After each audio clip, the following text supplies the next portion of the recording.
Alors je ne sais pas pour vous, mais quand l'équipe de la SNL perd bêtement un match, je suis déçu. Bon, petite déception cependant. Mais imaginez une personne à qui, par exemple, on a annoncé une promotion et qui finalement la voit attribuée à un de ses collègues.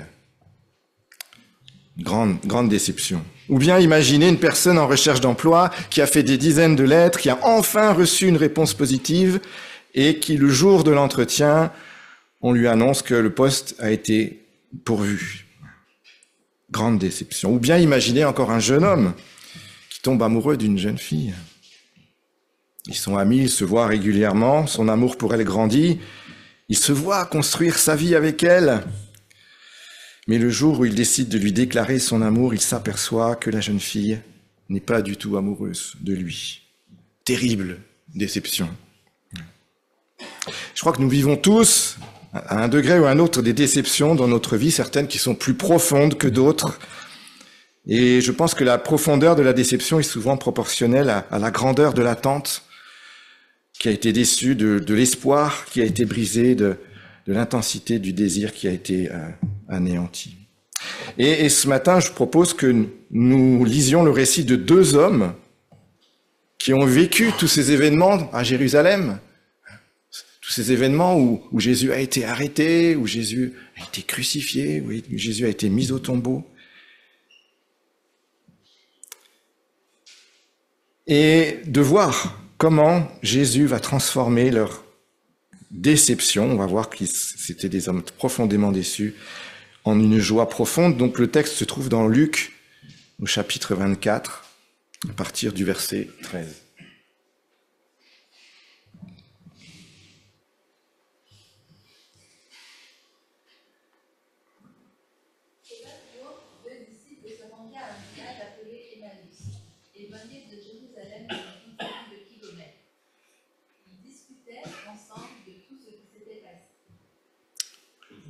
Voilà, deux hommes qui étaient à Jérusalem, qui quittent Jérusalem profondément troublés après les événements du week-end. Et il fallait 3 heures pour arriver à Emmaüs. C'était largement suffisant pour entamer une discussion ensemble sur ce qu'ils venaient de vivre, qu'ils avaient du mal à comprendre. Peut-être de se rappeler comment tout cela avait commencé. Ils avaient entendu Jésus enseigner. Ils avaient vu des miracles accomplis par Jésus. Ils avaient vu des aveugles, des boiteux qui guérissaient. Ils avaient vu comment Jésus chassait les démons. Et puis ils avaient suivi Jésus. Ils sont disciples. Ils avaient suivi Jésus peut-être depuis de nombreuses semaines. Ils allaient probablement partout où Jésus se rendait. Ils avaient mis leur espoir en lui. Et voilà qu'en 3 jours, tout s'est écroulé. Ils pensaient certainement qu'avec Jésus, le changement, c'était maintenant. Mais ce Jésus, en qui ils espéraient tant, pour délivrer Israël du joug romain, s'est laissé arrêter et crucifié. Totalement incompréhensible. Et pour couronner le tout, le corps de Jésus n'était plus là où on l'avait déposé. C'est à n'y rien comprendre. On peut imaginer ces deux hommes s'éloignant peu à peu de Jérusalem, l'esprit dans la plus grande confusion et le cœur plein de désillusions.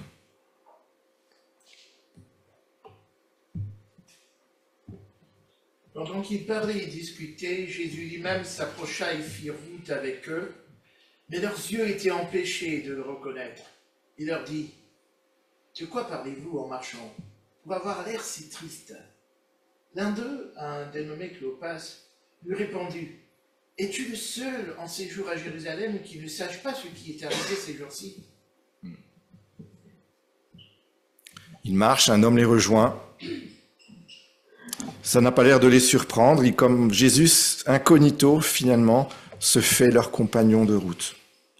Ils sont tellement marqués par les événements dont ils ont été témoins, qu'ils sont vraiment totalement ébahis que l'homme qui les a rejoints ne sache pas ce qui s'est passé.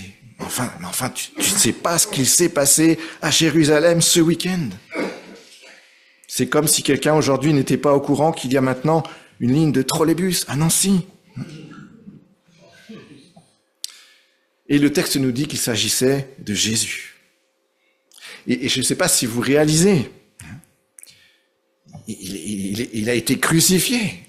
Il a été mis au tombeau 3 jours plus tôt. Tout le monde le croit mort. Mais il est là, bien vivant, en chair et en os, en train de marcher avec ces 2 hommes. Et on peut se demander peut-être pourquoi ces 2 hommes qui avaient côtoyé Jésus pendant un certain temps ne le reconnaissent pas. Le texte nous dit que leurs yeux étaient empêchés de le reconnaître. Je ne sais pas quelle serait notre propre aptitude à reconnaître vivante une personne que nous savons morte et dont nous sommes en train de faire le deuil.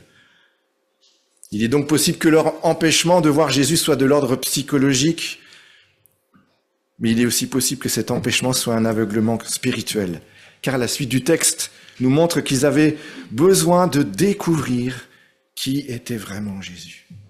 Et je suis personnellement touché de voir que Jésus, à ce moment-là, s'est tout particulièrement intéressé à 2 illustres inconnus pour nous, dont la seule chose que l'on connaisse, nous, aujourd'hui, c'est le prénom de l'un d'eux, Cléopas. Je crois qu'il peut nous arriver aussi d'avoir l'impression que Dieu ne s'intéresse pas à nous, mais ce texte est là pour nous prouver le contraire. Et si aujourd'hui Jésus est monté au ciel, et nous fêterons cela à l'Ascension, c'est le même Jésus ressuscité qui vient à notre rencontre. C'est certes pas de manière visible, mais d'une manière bien réelle.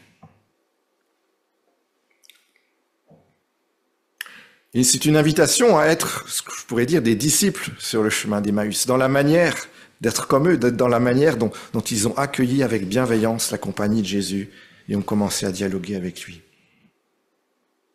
Il est possible que les yeux de notre cœur soient peut-être pas encore prêts à comprendre qui il est réellement, ce qu'il a accompli pour nous, mais soyons assurés qu'il veut nous rejoindre dans la situation qui est la nôtre, comme il l'a fait avec ces 2 hommes qui quittaient Jérusalem, et qu'il veut cheminer, entrer en dialogue avec chacun de nous, ici présents ce matin.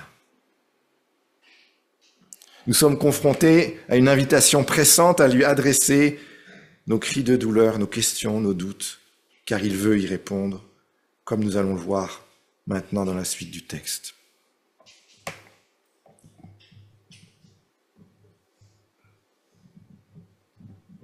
Quoi, leur dit-il?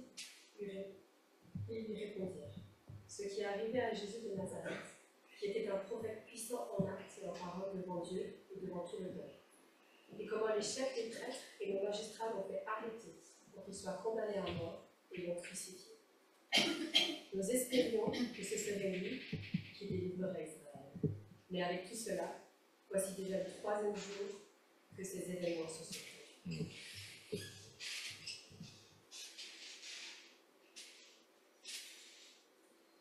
Jésus s'est approché d'eux, il va cheminer avec eux, et par la question qu'il a posée, mais que s'est-il passé, il les amène à exprimer leur déception.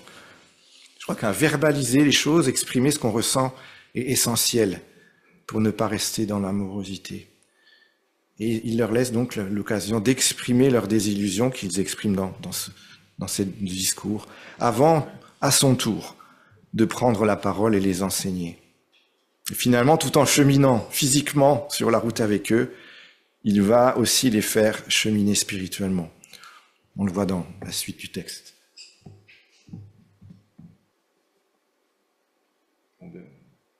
Il est vrai que quelques femmes, ça j'aurais dû dire ça avant, que quelques femmes de notre groupe nous ont beaucoup étonnés. Elles se sont rendues de grand matin au tombeau, n'ont pas trouvé son corps. Elles sont venues dire que des anges leur sont apparus et ont annoncé qu'il est vivant. Quelques-uns des nôtres sont allés au tombeau, ils ont trouvé les choses comme les femmes l'avaient dit, mais lui, ils ne l'ont pas vu.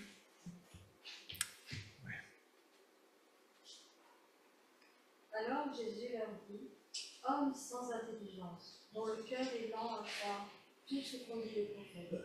Ne fallait-il pas que le Messie souffre ces choses et qu'il entre dans sa gloire? Puis, en commençant par les écrits de Moïse et continuant par ceux de tous les prophètes, il leur expliqua dans toutes les Écritures ce qui les concernait. Jésus leur fait ni plus ni moins qu'une étude biblique en marchant. Je ne sais pas si vous avez déjà fait ça.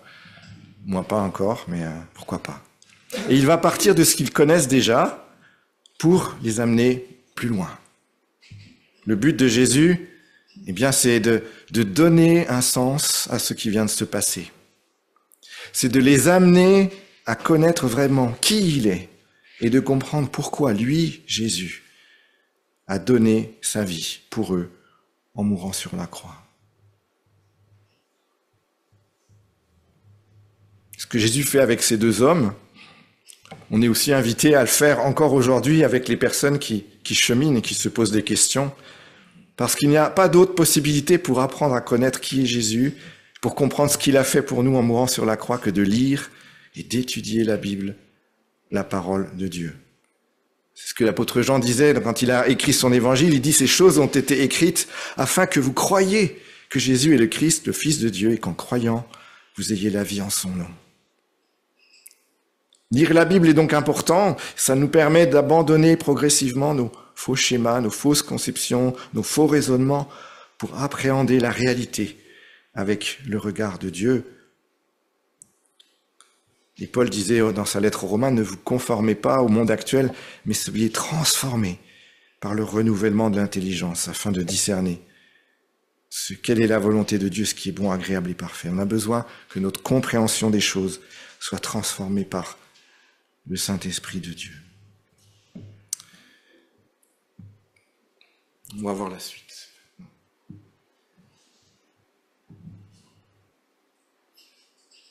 Lorsqu'ils furent près du village où ils allaient, il parut vouloir aller plus loin, mais il se retint avec insistance en disant « Reste avec nous, car le soir approche, le jour est déjà sur son déclin. » Alors il entra pour rester.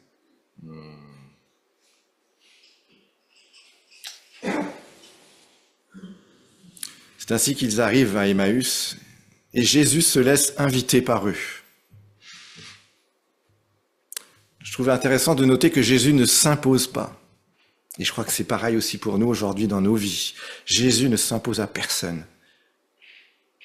Il ne fera que répondre à notre invitation. C'est donc à nous de décider de faire appel à lui dans nos vies. Reste avec nous, leur dit-il.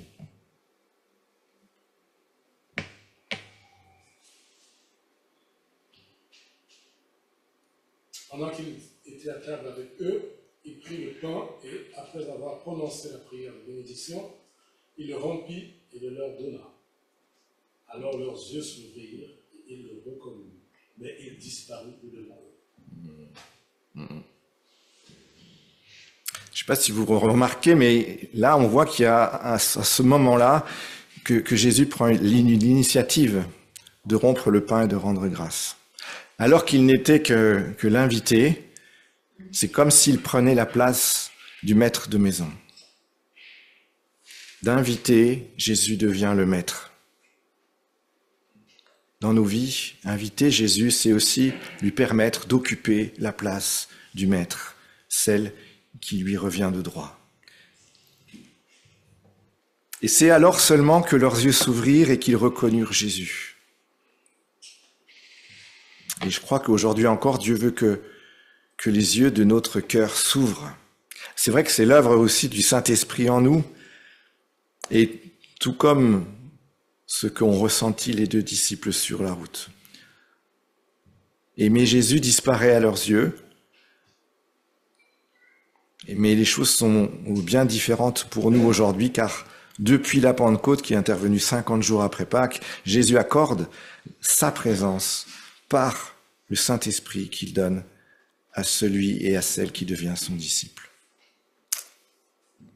Donc, quand on s'approche de Jésus, il ne s'éloigne pas de nous, il ne disparaît pas à nos yeux, mais il vient au contraire habiter en nous. On va lire la suite. Ils se dirent l'un à l'autre, Notre cœur ne brûlait-il pas en nous lorsqu'il nous parlait en chemin et nous expliquait les Écritures?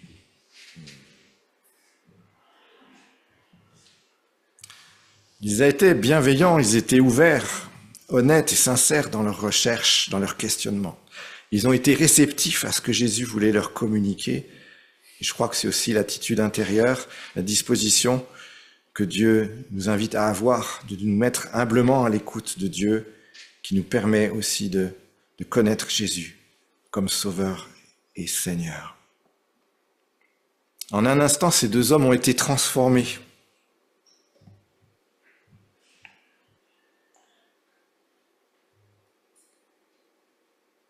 Leur désillusion passée s'est transformée en une joie immense. Et je crois que c'est aussi une image de ce que Jésus veut faire aussi dans notre vie, de vivre un nouveau départ avec lui, encore aujourd'hui. On va lire la suite.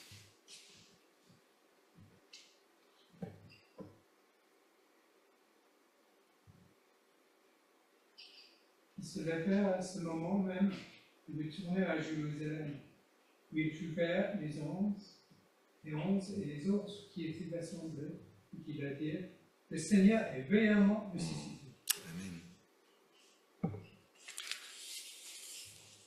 On peut les imaginer fatigués après un long week-end, après 3 heures de marche. Mais là, on voit qu'il y a quelque chose qui a changé. Sans tenir compte de leur fatigue, leur joie est tellement grande qu'ils décident de retourner à Jérusalem en pleine nuit, 3 heures de marche, imaginez. On voit la transformation de ce qu'ils ont pu vivre avec le Seigneur Jésus. Et c'est extraordinaire que finalement leur désir est de se réunir, de retrouver les autres disciples qui peuvent également témoigner que Jésus est bien ressuscité. On voit que pour ces deux hommes, leur rencontre avec le Christ ressuscité sur le chemin d'Emmaüs a tout changé. Et aujourd'hui encore, Dieu veut transformer nos désillusions de la vie en joie profonde. Sur notre chemin, nous sommes invités à laisser Jésus nous accompagner, nous enseigner, le rencontrer véritablement dans ce qu'il est et ce qu'il a fait pour nous, pour que notre joie soit profonde et réelle. Il est mort, on se l'est rappelé ce matin. C'est pour le péché qu'il est mort une fois pour toutes, mais à présent, il est vivant et il vit pour Dieu. Jésus est passé de la mort à la vie, des ténèbres du tombeau à la lumière d'un nouveau jour. C'est ça la joie de Pâques. Jésus est vivant pour l'éternité. C'est une bonne nouvelle. Pour nous, aujourd'hui, que nous sommes invités à partager dans nos familles, avec nos amis, nos voisins, nos collègues. Parce que ce qu'il accomplit sur la croix, c'était ce que Dieu avait prévu pour que nous puissions être pardonnés de nos fautes par la foi en Jésus, afin de pouvoir entrer dans une relation personnelle avec lui. Et le fait on a parlé que par sa mort à la croix, nous sommes pardonnés, mais par le fait qu'il soit ressuscité, c'est une preuve que sa mort n'a pas été vaine, que sa mort a été pleinement suffisante pour Dieu, pour la justice de Dieu, pour que la colère de Dieu s'éloigne de nous. Car si Jésus n'avait pas connu dans toute sa rigueur le jugement de Dieu, c'est nous, à cause de nos péchés, qui l'aurions subi. Ainsi, Jésus est mort à notre place. Et Dieu, parfaitement satisfait par l'œuvre accomplie, par son Fils bien-aimé, l'a ressuscité et l'a élevé dans la gloire. Nous aussi, il nous invite de passer de la mort à la vie, des ténèbres à la lumière, en croyant en Jésus mort et ressuscité. Oui, Jésus est ressuscité. Il est vraiment ressuscité. Je vous invite à la prière.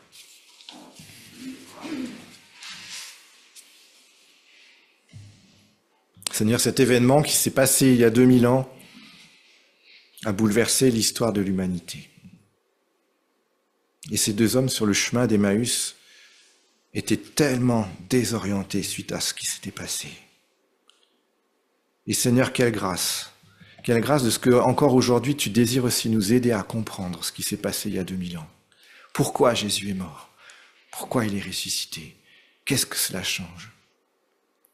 Merci parce que tu nous invites à cheminer avec toi, à t'accueillir, Seigneur, comme compagnon de route, de placer notre confiance en toi, de croire que parce que Jésus, tu es mort, eh bien, si on t'a demandé pardon, alors nos péchés sont pardonnés et qu'il n'y a plus rien qui peut nous séparer de la présence glorieuse de Christ et de Dieu.